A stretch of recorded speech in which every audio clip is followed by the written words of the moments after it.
So we've had weeks upon weeks of spoilers for the new set, but today is the first day that we are seeing a double aspect card, and we get to start off with the command aspect, which is really, really cool. And it is honestly probably the most absurd card.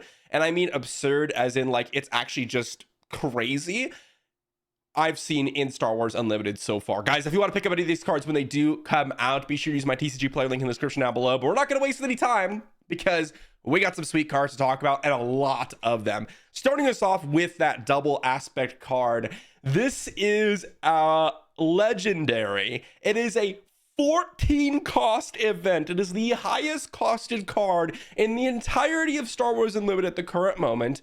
By the way, the art is absolutely sweet.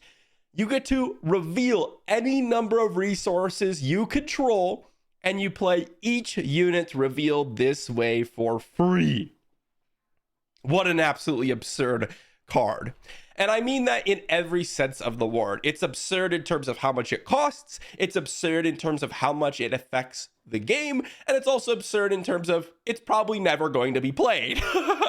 While this card is really, really sweet, and it is in double command, which is pretty important because if there's any aspect that could actually play this event, it is double command because you have cards like literal command, resupply, super laser attack. All the ramp cards are in green, right? In command. So there is a way where you could play, double, triple resupply, a double, triple command in a game and get to 14 resources. But I'll be honest, guys, I've not ever really had 14 resources besides a couple of control mirrors where the game is coming down to vigilance and restock decking over and over and over again. That's the only time I've reached 14 resources. If you're trying to ramp to that point and play endless legions, the chances are you would have already won the game a million other ways if you were playing anything else like Relentlesses or Devastators, heck, even Finalizer, which is another card, right?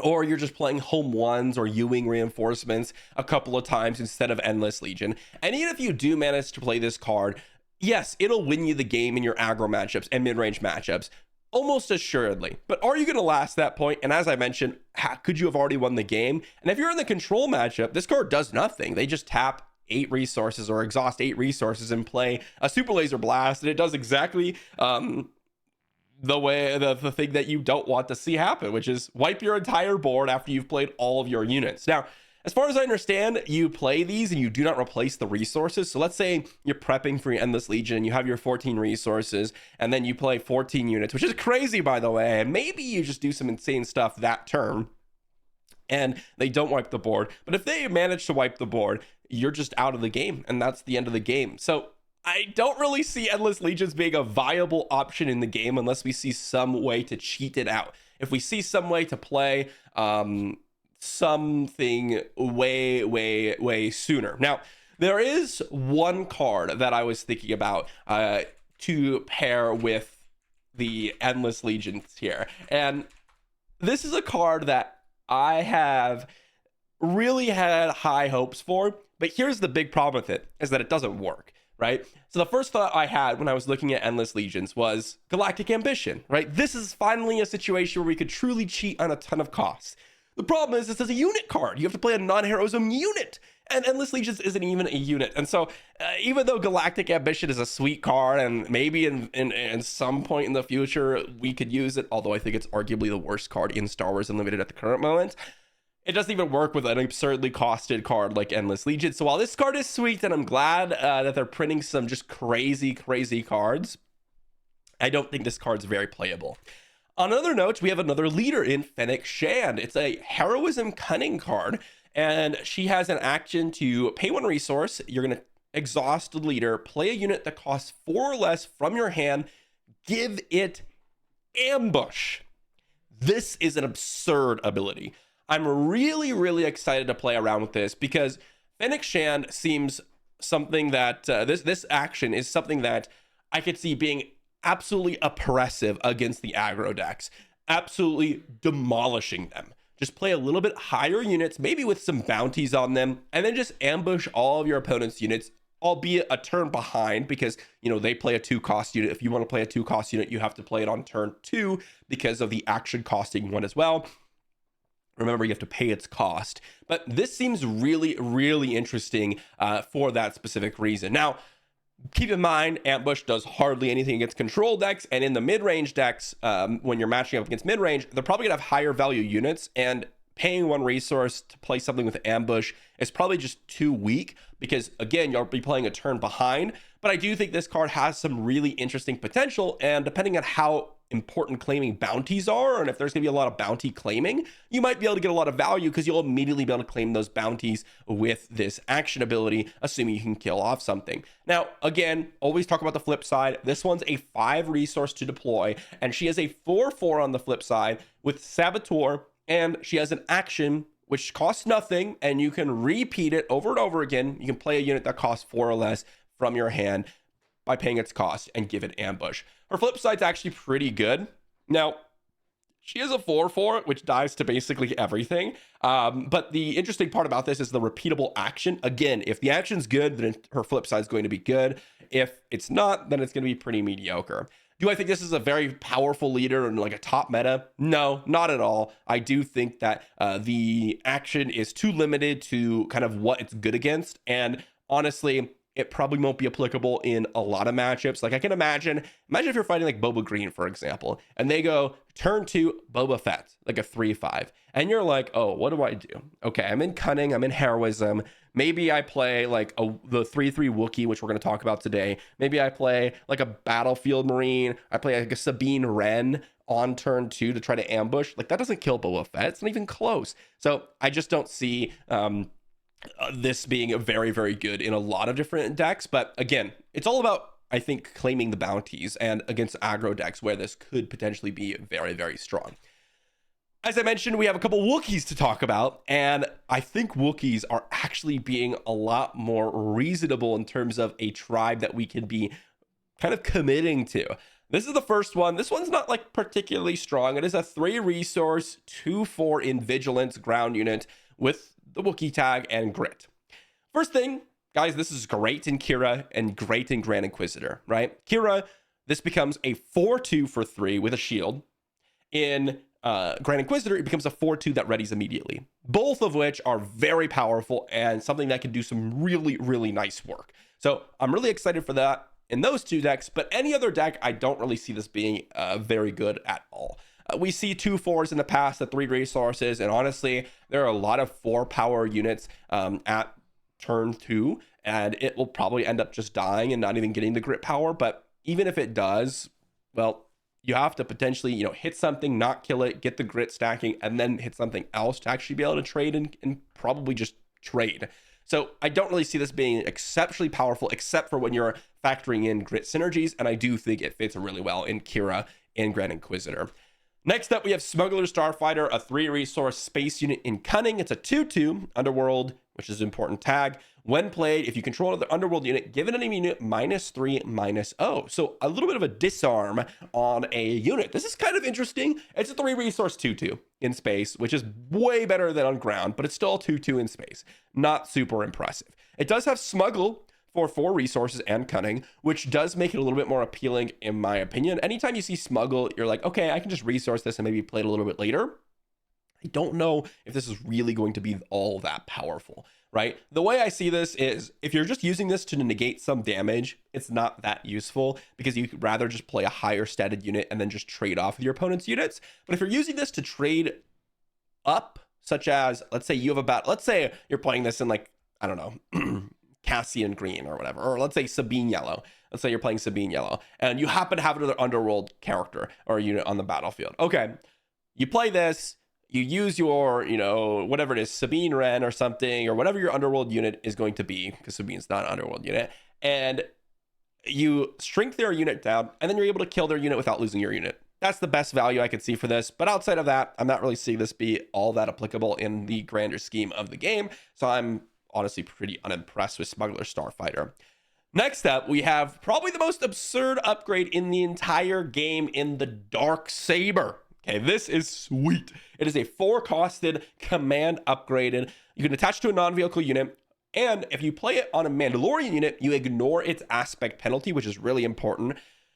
And the attached unit gains on attack give an experience unit to each other friendly Mandalorian unit. Well, we're out of focus, guys. Let me just come back for a second. This card is really cool. Mind you, it also gives you just +4/+3. The stats on this are already pretty good. We've seen some upgrades, like Jedi lightsaber giving you +3/+3. It is really hard to deal with. Now, we do have a lot of removal spells in the game, and heck, even some that can just straight up get leaders now. So this is even safe on a leader. But let's say you play this on the Mandalorian, the actual Mandalorian leader. He becomes an absolutely absurdly statted unit. You also get to exhaust something, and anytime you have any other Mandalorians on the battlefield, let's say you have like a Sabine Wren, or whatever other slew of Mandalorians you have, you get to just go ahead and give them experience tokens. This looks really powerful in a Mandalorian themed deck, or Bo-Katan, for example. Bo-Katan, you can just play the darksaber, even if you're not playing green-red, which I love that aspect of it. Not literally aspect, but I love the fact that you can ignore the aspect penalty when you're playing on a Mandalorian unit, because maybe Bo-Katan's best 2-color combination is like Vigilance Aggression, or it's Cunning Aggression. And if that's the case, darksabers are never even going to be tried, because you don't really want to be playing this for 6, because if you're playing it on 6, generally speaking, maybe I'm mistaken and we'll see, but if you're playing this on 6, you're probably at a point in the game where you don't have a big enough board, because you've got it all removed. Because if you'd had a big board,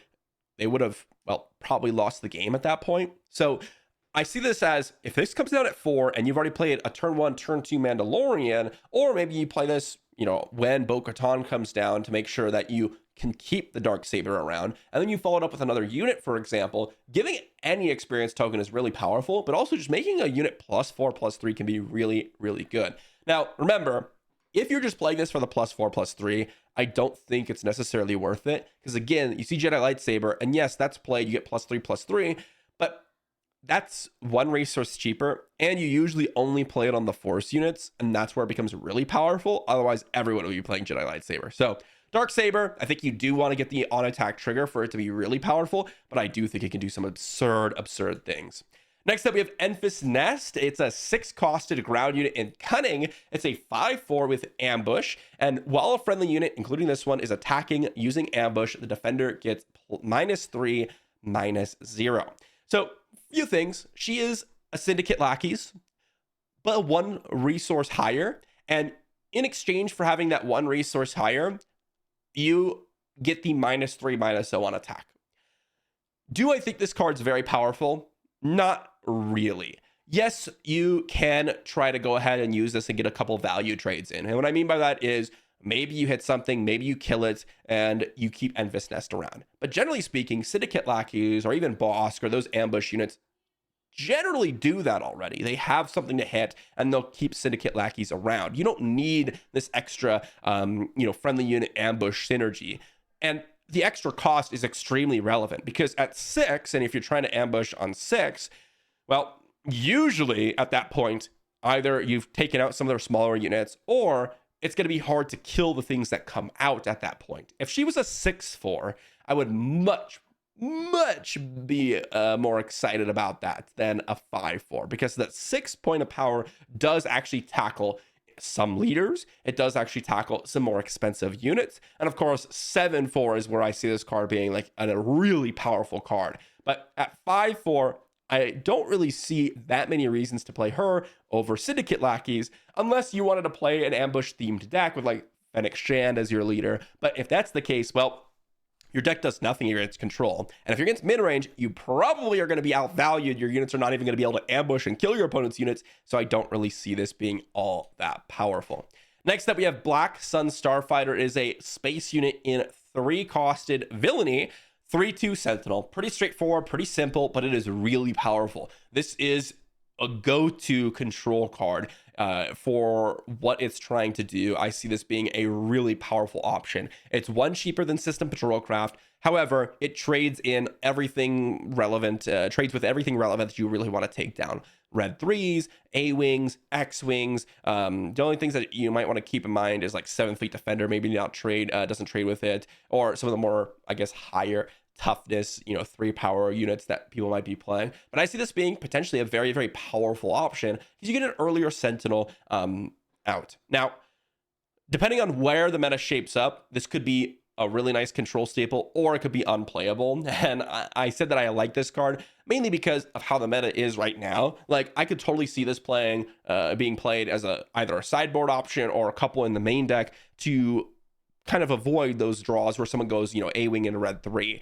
and you're just slow. Maybe you don't have the proper removal spells, or you're trying to remove one at a time, and you'd rather just play a unit and you get it down and maybe put an entrenched on or whatever and get something more valuable there.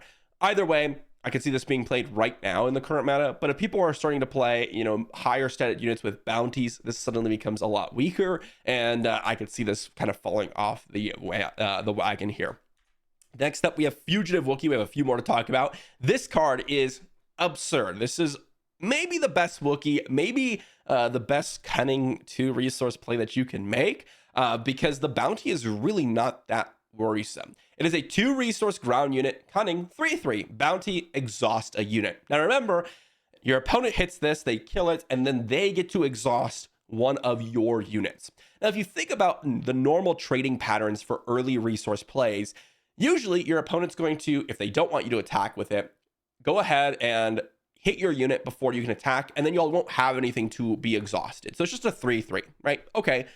That doesn't really matter because you just played a 3/3. And yes, they trade with it, but you got to play the higher steady unit and there's no downside.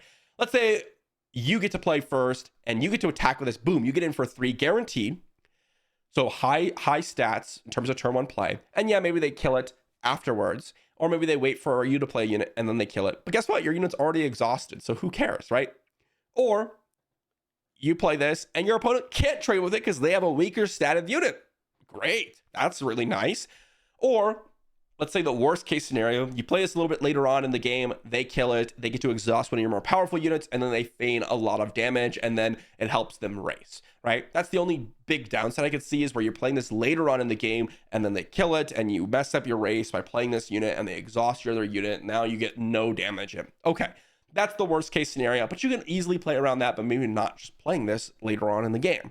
I see this being a very, very powerful staple. I could even see people playing this in Boba Fett right now, like double cunning Boba would love this card. I would be slamming this card in double yellow Boba. Yeah, you have crafty smugglers. I'd rather have a 3-powered unit on turn 1 than a 2-power unit with shield, almost always, because this just, they want you to get in damage. And oftentimes you play like shoot firsts or surprise strikes, right? And you can just get in for a lot of damage or shoot first something down, even more powerful than a 2-costed unit. I really like this card. I think this is going to be really powerful. And the Wookiees are getting a lot better. And we're seeing some cheaper Wookiees, including Wookiee Warrior here. A 4-costed ground unit, heroism, 2/5 grit, and when played, if you control another Wookiee unit, draw a card. Now, this one, very similar to the other Wookiee, that's a 2/4 in vigilance on 3. I don't think this one is really going to be all that powerful. Now, a 2/5 is much better because it has a better chance of actually surviving the turn. That 5th point of toughness really does put it a little bit over the edge for me. I'd much rather have a 2/5 with grit and this when played ability than a 2/4 usually, unless you have Grand Inquisitor or Kira or things like that. But this does really do some work in a Wookiee deck. I mean, if you're gonna maybe synergize with grit, maybe you have some way to activate it yourself, like Grand Inquisitor and Kira. Those ones are villainy, unfortunately, but if you have something along the sides of heroism, maybe you have some way to trigger the grit, and maybe it becomes like a 4/3 or a 5/2. Like, that's pretty reasonable, especially if you're drawing a card and it replaces itself, right? I see this as a potentially really nice mid-range threat, and I like to see the Wookiees getting a lot more support. I do think this one can be quite powerful. And to finish us off, we have Cloud Rider. This is a 2-costed ground unit in cunning, 3/1 ambush. Pretty straightforward. Here's the thing with this. This is always going to die if you're ambushing something. Basically every time. Unless you're hitting like a 0/3 or a 0/4. But if you're hitting a 0/4, you're not even killing it, and you have to use your next attack to kill it. This, to me, is much more of a mid-range to controlling card. I could see Thrawn playing this as an easy turn 1 way to remove any unit that your opponent plays, basically, right? Kills Greedos, kills Viper Probe Droids, kills Sabine Wrens, kills Battlefield Marines, kills the Wookiee, it kills Seasoned Shore Trooper, it kills Death Star Stormtrooper, it kills basically anything you want to play on turn 1 in the ground arena. So this, to me, I view as a removal spell in Cunning. That's how I view this card. Not as, oh, I'm going to play this in my underworld deck, and I'm going to ambush this unit, and I'm going to get some value out of this. Maybe you could. Most likely you can't. Unless, and this is the other way I view this card, I view it mainly as a control card, but you could potentially use it as a way to get your bounties claimed as an underworld unit. Maybe you're playing an underworld themed deck and you have bounty synergies and you want to play a unit that can immediately claim a bounty. Like, let's say, I don't know, you play like a price on your head on your opponent's unit. You're playing like green cunning, you know, command cunning, and then boom, you play this Cloud Rider to ambush it, and suddenly you got the bounty claimed, you kill their unit. Great. This card looks really good, and honestly, one of the most powerful cards that we've seen today. Overall, guys, that's going to wrap us up for the reveals. Guys, Endless Legion, sweet card. Arguably the most absurd card that we've seen so far, and just in every sense of the word. Like, it's just every sense of the word. It's absurdly costed, it's absurd in terms of effect, and it's probably absurdly unplayable. Well, let me know what your favorite card is. Let me know what you think about any of these new cards. Honestly, the card that I think is going to be the most exciting, for one, is the darksaber, and two is probably the fugitive Wookiee, to be honest. These two cards I'm looking at as the most exciting, and then following that up, Cloud Rider as a control option. I think all three of those cards can see some really good play, and I'm excited to see it in the game. Thanks for watching, everyone. Hopefully you enjoyed, and I'll see you all for a video tomorrow.